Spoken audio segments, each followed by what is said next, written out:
Due to the graphic nature of this program, listener discretion is advised.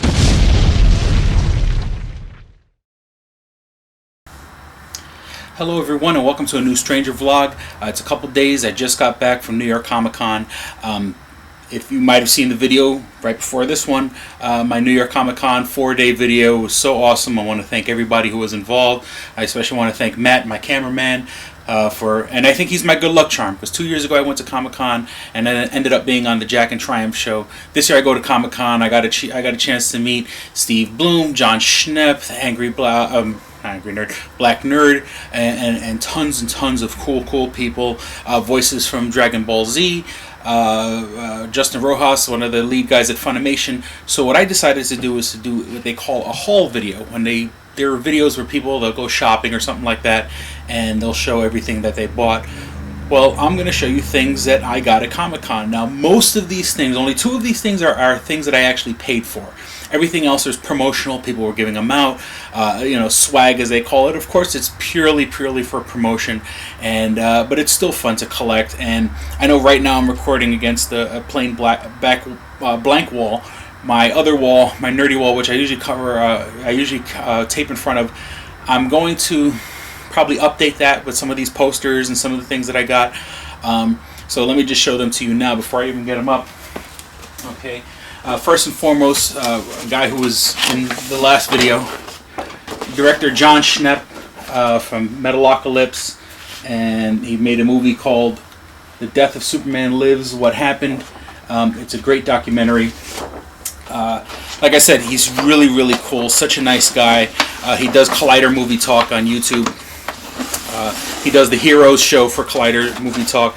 So this was a poster for his movie, and actually I had seen him one day, and then I came back to him the next day. I went to him on Sunday, and he had basically said, "Oh, do you want a poster?" Even though I purchased one, and he said, "Oh, do you want one?" Now, of course, don't go hitting him up at cons for free posters, but he offered me one, so I'm gonna take it.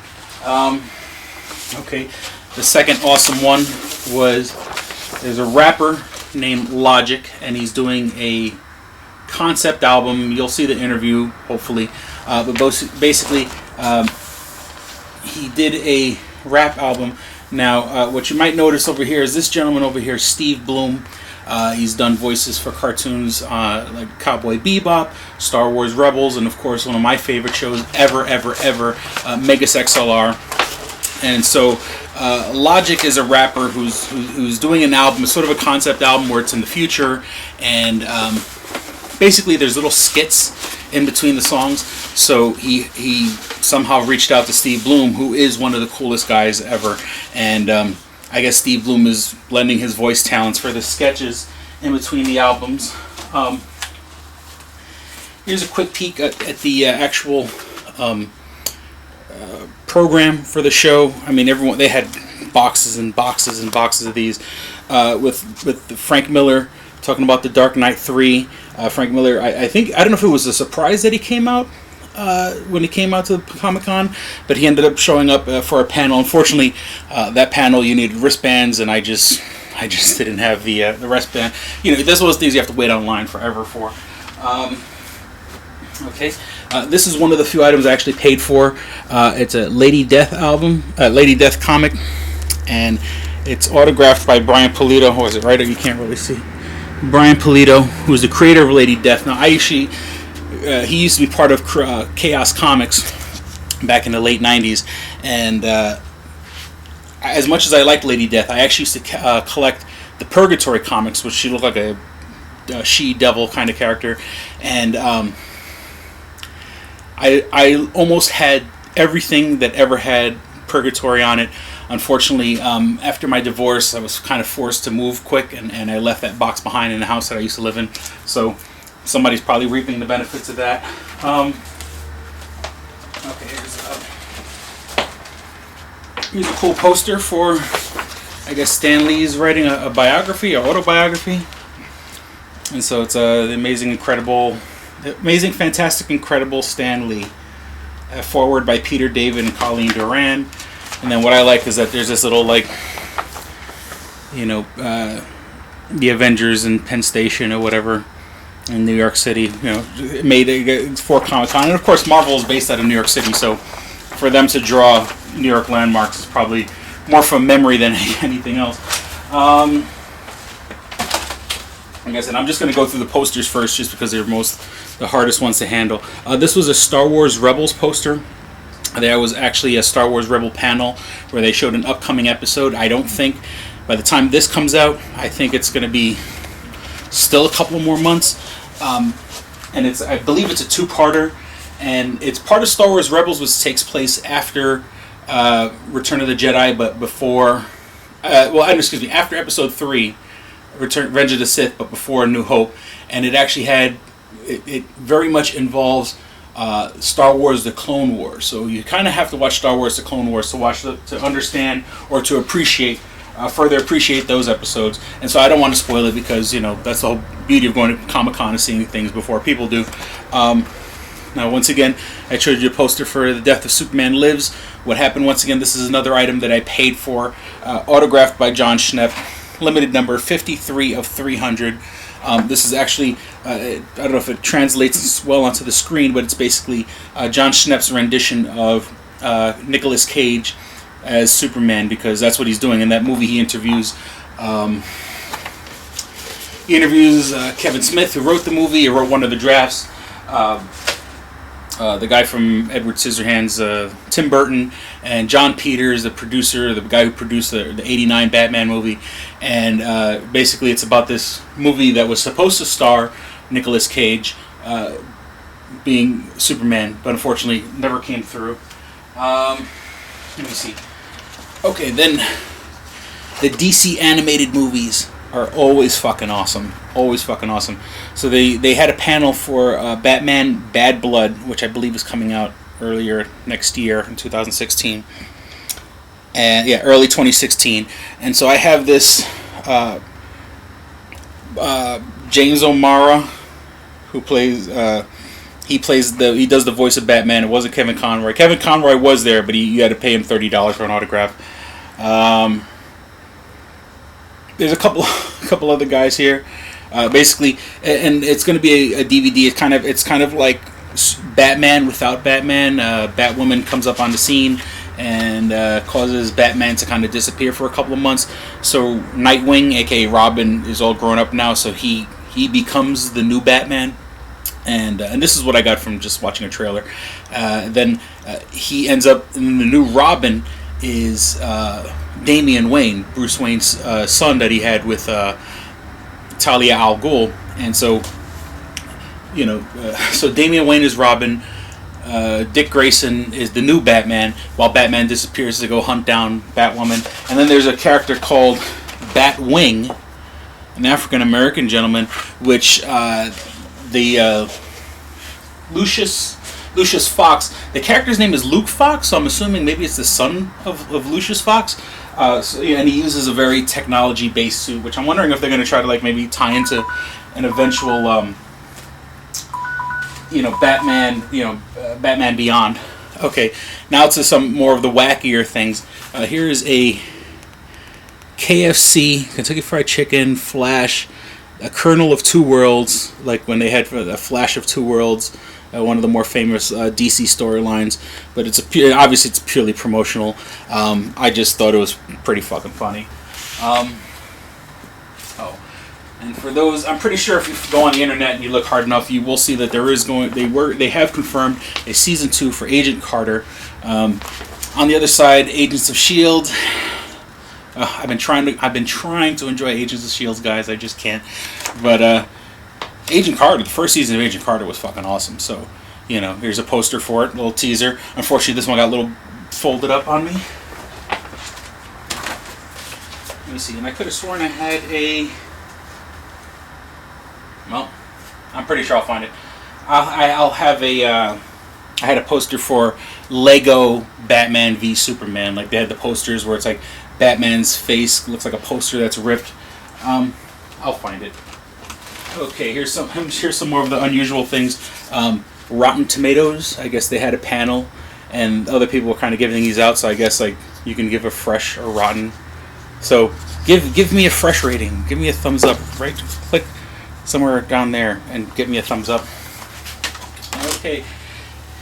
Teenage Mutant Ninja Turtles mask. They were giving out all the colors, but they asked if you had. They actually zapped your pass. All the passes kind of had RFIDs on them, and so everyone was walking around. The officials were walking around with iPads or something that looked like iPads. So you couldn't like go back and get another one and get another one. But they said, "What color do you want?" I said, "I think I'm a Mikey. I'm a Mikey. I think I'm definitely a Mikey." Okay, and here's something that's interesting. I don't know if I'm going to make this a promotional thing or not, but I don't know. I guess comment in the sections. These are the actual lanyards that they were giving out. They had boxes of these when you walked into the con. So I kind of grabbed one every day, and then also right in the front when you came in, the very, very close to the main entrance was a Jurassic World display. And let me tell you, when you hear that theme song every day for 4 days, oh, it's so annoying. So these are official Comic-Con Jurassic World promotional buttons.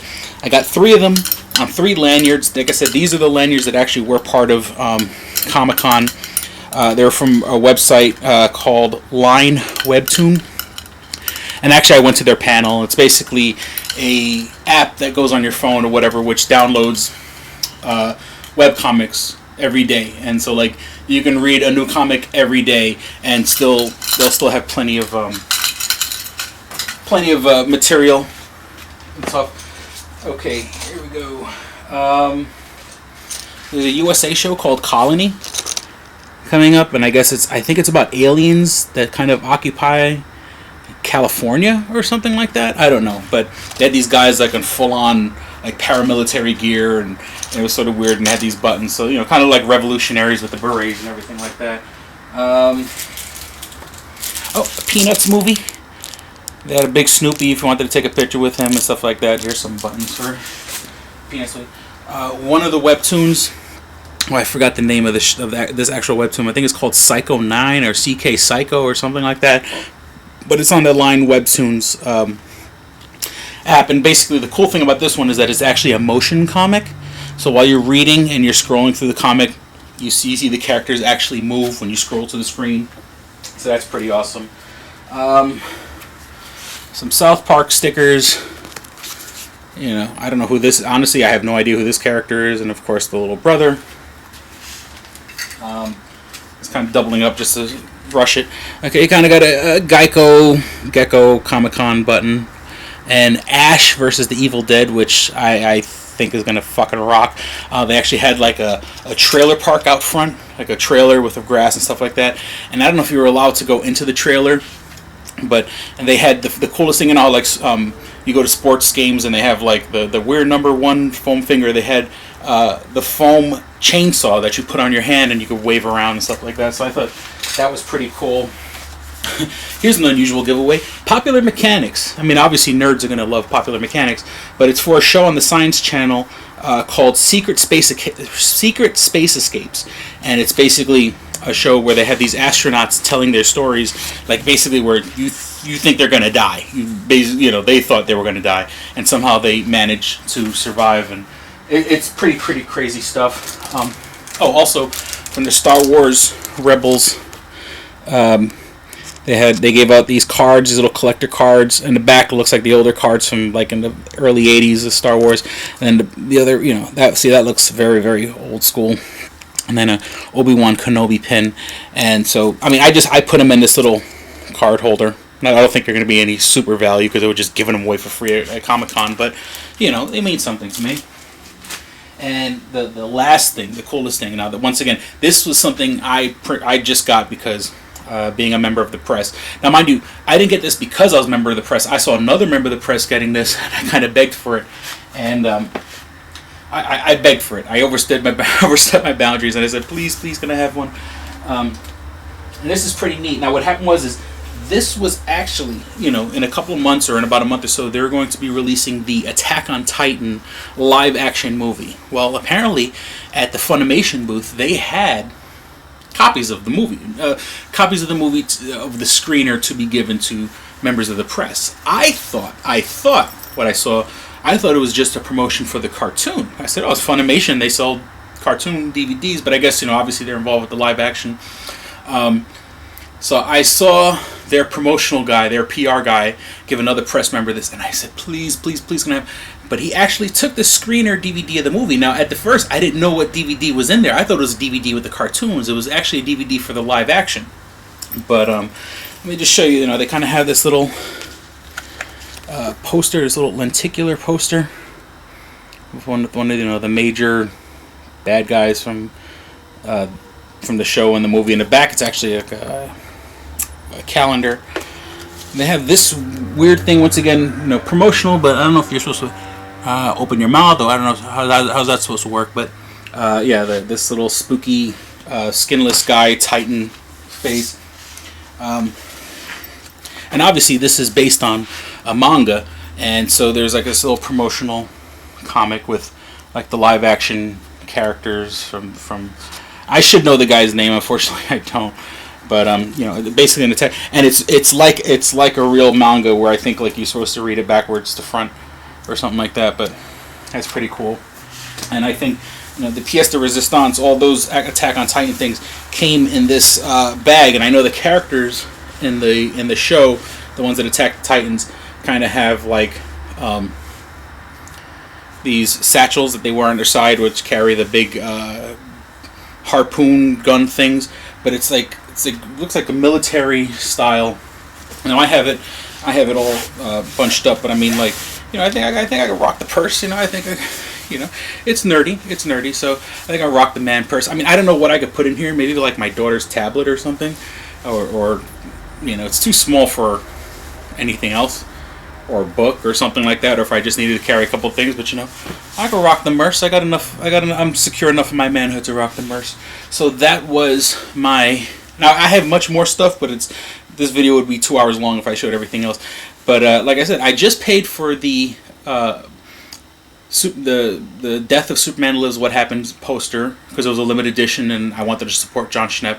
And I bought the Brian Pulido autographed Lady Death. Everything else you saw was free, except this one I kind of weaseled my way into this one. I'll openly admit. So thank you for watching the Stranger Vlog. Don't be a stranger.